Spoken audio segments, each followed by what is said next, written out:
Hi guys, my name is Harsha and welcome back to Harsha's Secret Series। आज हम बात करने वाले हैं एक बहुत ही इम्पोर्टेंट टॉपिक के बारे में जो कि मैंने कल उठाया था अपने चैट टैग के 60 डेज नो बर्नआउट चैलेंज में। और हम बात करने वाले हैं कि बर्नआउट रियल है भी या सच में बर्नआउट रियल नहीं है। तो सबसे पहले मैं ये बता दूं कि ये टॉपिक ऐसे आया क्योंकि चैट टैग जो यूट्यूबर हैं जिनका नाम आयुष है, उन्होंने अपने चैनल पे बात की थी कि why for 98% of the people burnout is not real. अब वो जो वीडियो बनाई थी उन्होंने, उसका कॉन्टेक्स्ट ये है कि he is basically motivating people और वो लोगों को कह रहे हैं कि जिस चीज़ को आप बर्नआउट समझ रहे हैं वो असल में बर्नआउट नहीं है, वो असल में आपका एक्सक्यूज़ है। बिल्कुल वैसे ही जैसे आजकल हम डिप्रेशन वर्ड को इस्तेमाल करते हैं। हर कोई व्यक्ति जो थोड़ा सा डिप्रेस हो जाता है या जिसको ज़िंदगी में थोड़ी सी ठोकर लगी होती है, कहीं थोड़ा सा प्रॉब्लम आ गई, कहीं थोड़ी सी दिक्कत आ गई एंड तुरंत वो पर्सन हल्का सा जहाँ सैड हुआ तुरंत बोलने लग जाता है, भाई मैं तो डिप्रेशन में चला गया, मैं तो डिप्रेशन में ही चला गया। लेकिन क्या वो एक्चुअली डिप्रेशन है? नहीं। डिप्रेशन जैसे कि एक बहुत ही ईजिली यूज्ड वर्ड हो गया है आजकल की सोसाइटी में, एंड असली डिप्रेशन यानी कि क्लिनिकल ग्रेड डिप्रेशन बहुत डिफरेंट होता है। बिल्कुल वैसे ही बर्नआउट, असली बर्नआउट बहुत ही ज़्यादा डिफरेंट होता है। एंड द थिंग इज़ कि मैं एक्चुअल बर्नआउट एक्सपीरियंस कर चुकी हूँ। इनफैक्ट मैंने इस तरीके का बर्नआउट एक्सपीरियंस किया है कि मैंने अपनी पूरी फुल्ली अटेन डिग्री को परस्यू करना छोड़ दिया। मैंने लगभग 30 मिनट की वीडियो में पहले ये डाला है कि भाई कैसे डेंटिस्ट्री, जो मेरा प्लान बी था क्योंकि एक्चुअल में तो मैं सिंगर बनना चाहती थी, लेकिन इवन दो वो मेरा प्लान बी था लेकिन उससे मैं पैसे बना सकती थी, राइट। लेकिन फिर भी मैंने उसको छोड़ दिया। क्यों छोड़ा? क्योंकि नंबर 1 तो मुझे ये प्रॉब्लम हो गई थी, बीमारी हो गई थी, लेकिन number 2 I talked about burnout कि कैसे मैं पूरी तरीके से परेशान हो चुकी थी। जिस टाइम पे मुझे बीमारी हुई थी उस टाइम पे मैं अपने डिग्री अटेन करने के लास्ट ईयर में थी, यानी कि इंटर्नशिप में थी। बस मुझे वहाँ जाना था, हर रोज़ थोड़ा थोड़ा काम करना था 1 साल के लिए, and then I would gotten my degree. और उस डिग्री से मैं कहीं भी काम करके थोड़ा बहुत पैसे तो कमाना शुरू कर ही सकती थी। मगर उसके बाद भी I completely put my foot down. मैंने कहा कि नहीं भाई, अब मैं ये काम नहीं करूँगी, चाहे कुछ भी हो जाए, मुझे और इसे आगे परस्यू नहीं करना है, किसी भी कीमत पे नहीं करना है। वाई? बिकॉज जब इंटर्नशिप हुई और जब मुझे ये बीमारी हुई विच इज़ रूमेटॉइड आर्थराइटिस, उस वक्त मैं अपनी उंगलियों से, अपने हाथों से काम करती थी, लेकिन मेरी पूरी बॉडी में इन्फ्लेमेशन थी। मेरे पैरों के तलवे इतने ज़्यादा दर्द करते थे, एंकल पूरी तरीके से टेंडर थे और फिंगर्स इतनी ज़्यादा दर्द करती थी और इतनी ज़्यादा स्वोलन थी कि मैं एक बॉटल का कैप भी नहीं खोल पाती थी। मुझे बहुत ज़्यादा प्रॉब्लम होती थी और उसी टाइम पे मुझे इन्हीं हाथों से और इन्हीं उंगलियों से जाकर पेशेंट्स को ट्रीट करना पड़ता था। हर बार जब भी मैं इंस्ट्रूमेंट पकड़ती थी तो मेरी उंगलियां वहीं अटक जाती थी। इस तरह का रोज़ मुझे फेस करना पड़ता था वर्क वहाँ जाकर, एंड मैं हर रोज़ पेन किलर खाती थी, ये जानते हुए भी कि ये मेरी किडनी के लिए अच्छी नहीं है बिल्कुल भी चीज़। उसके बाद भी सिर्फ अपना काम करने के लिए और हर रोज़ जाने के लिए मैं पूरे 8 महीने तक लगातार ये गलत काम करती रही, एंड मैं बिना प्रिस्क्रिप्शन के भी पेन किलर खाती रही, simply to get my attendance and simply to get this job done, क्योंकि भाई घर वालों के लिए डिग्री लेके आनी थी। वो था रियल बर्नआउट। जिस दिन मैं अपनी डिग्री कंप्लीट करके, अपनी अटेंडेंस पूरी करके, अपनी डिग्री को हाथ में लेके घर आई, उस दिन मुझे ऐसा लगा कि नहीं भाई, अब मैं इस चीज़ को और कंटिन्यू नहीं कर पाऊँगी। स्पेशली जब मुझे ये पता चला कि एक क्रॉनिक डिजीज़ है और इसका एलोपैथी में कोई इलाज ही नहीं है। एलोपैथी में इसका कोई इलाज नहीं है, सिर्फ इसका सिम्टोमेटिक ट्रीटमेंट होता है, सिर्फ आपको दर्द कम करने के लिए गोलियां देते रहेंगे, लेकिन एक्चुअली आपका इलाज कभी नहीं हो पाएगा।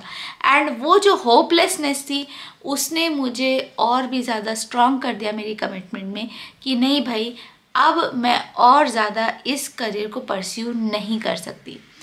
सो अब हम बात करते हैं कि असल में बर्नआउट होता है या नहीं, या फिर असल में बर्नआउट कब होता है। दोस्तों, मेरे प्यारे फ्रेंड्स, असलियत में बर्नआउट तब होता है जब आप कोई ऐसा काम करने के लिए फोर्स्ड होते हैं जो आप असल में नहीं करना चाहते हैं, जो आप असल में अपनी ड्यूटी नहीं मानते हैं, जो दिल से आपके अंदर नहीं आ रहा कि नहीं भाई मुझे इस काम को करना है। आप मजबूरी में उस काम को कर रहे हैं, लेकिन फिर भी आपको अपने जीवन के कई घंटे, हर रोज़ कई घंटे देने पड़ते हैं, और इस वजह से आपके अंदर से एक हर रोज़ रेजिस्टेंस जागती है। हर रोज़ आपके मन में आता है कि नहीं भाई मुझे ये नहीं करना, लेकिन आप हर रोज़ अपने आप को फोर्स कर रहे होते हो कि नहीं भाई करना तो पड़ेगा, करना तो पड़ेगा, करना तो पड़ेगा। और ये जो करना तो पड़ेगा वाला जो सेंटेंस है, एक्चुअली ये जो चीज़ है, ये जो माइंड को जब आप प्रेशर डाल के फोर्स करके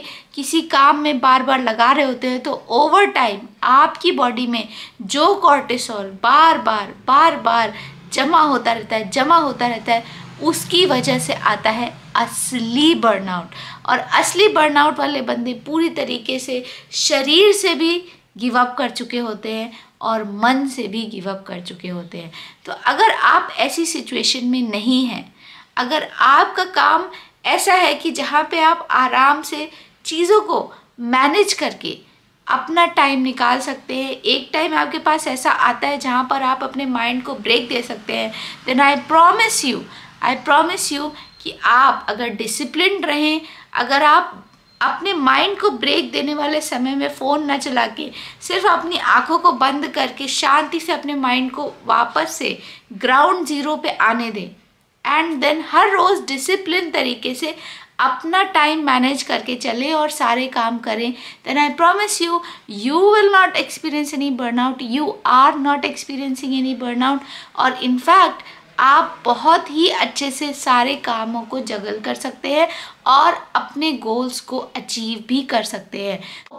अगर आपको ऐसा लग रहा है कि नहीं भाई मुझे बर्नआउट हो रहा है, देन सबसे पहले आपको इंट्रोस्पेक्ट करने की ज़रूरत है कि आपको असलियत में बर्नआउट हो रहा है, या फिर आप प्रोक्रास्टिनेट कर रहे हैं, और या फिर आप सिर्फ अपनी असल की सिचुएशन से परेशान हैं। आप चीज़ों को मैनेज नहीं कर पा रहे, आप अपने टाइम को मैनेज नहीं कर पा रहे। अगर ऐसा कुछ है कि आप अपने टाइम को मैनेज नहीं कर पा रहे या आप डिसिप्लिन नहीं रख पा रहे हैं, तो फिर आपको सबसे पहले अपने माइंडसेट को चेंज करने की ज़रूरत है, और दूसरी चीज़ अपने टाइम को मैनेज करके चीज़ों के लिए रास्ता निकालने की ज़रूरत है। This is my video on burnout is real और नॉट। सो ऑब्वियसली मेरा आंसर है कि burnout is definitely real, but not for most of the people. असलियत में जो लोग बर्नआउट एक्सपीरियंस कर रहे हैं, आप लोगों को मेरा मैसेज यही है, first of all my heart goes out for you. I am really sorry कि आपको इस तरह की सिचुएशन का सामना करना पड़ रहा है। एंड भाई अगर आप बर्नआउट एक्सपीरियंस कर रहे हैं, तो फिर आप अपने मन में समझ लीजिए कि कुछ भी हो जाए, कितनी भी बड़ी चीज़ हो जाए, उस चीज़ को लात मार देनी है, क्योंकि आपके शरीर से और आपके मन से बढ़कर जीवन में कुछ भी नहीं है। आई प्रॉमिस यू, कुछ भी नहीं है। जितनी बड़ी आपको चीज़ लग रही कि भाई बहुत बड़ा कॉन्सिक्वेंस है कि यार ये चीज़ मुझे करनी ही पड़ेगी, नो, ऐसा कुछ नहीं है। कहीं कोई जो है दुनिया नहीं हट रही है, कहीं कोई मौत नहीं आ जाएगी किसी को, आपका काम रुकने से कहीं कोई कुछ प्रॉब्लम नहीं आने वाली। थोड़े समय का अगर प्रॉब्लम होगी भी तो उसको झेल लिया जाएगा यार। उस चीज़ को लात मार दो जो आपको असल में लॉन्ग टर्म में दर्द दे रही है। Okay, so please do not take the word burnout lightly. अपने काम को मैनेज कीजिए, स्ट्रॉन्ग रहिए, अपने आप को चीज़ों को समझिए कि आपको असल में क्या करने की ज़रूरत है अपने गोल्स को अचीव करने के लिए। ओके, सो आज का था ये मेरा video, and thank you so much for watching. आगे भी मैं आप लोगों से बहुत सारे इंस्पायरिंग वीडियोस पे बात करती रहूँगी, बहुत सारे इंस्पायरिंग और थॉट प्रोवोकिंग वीडियोस पे बात करती रहूँगी, प्लस अपने स्किल्स पर काम करती रहूँगी। प्लीज़ आई होप कि आप मेरे वीडियोस को और मेरी प्रोग्रेस को, मेरी स्पीकिंग स्किल्स को देखेंगे कि मैं चीज़ों में सुधार ला रही हूँ या नहीं ला रही हूँ, and all of your constructive criticism is most definitely welcome. I'll see you next time on Harsha's Secret Series. Bye bye.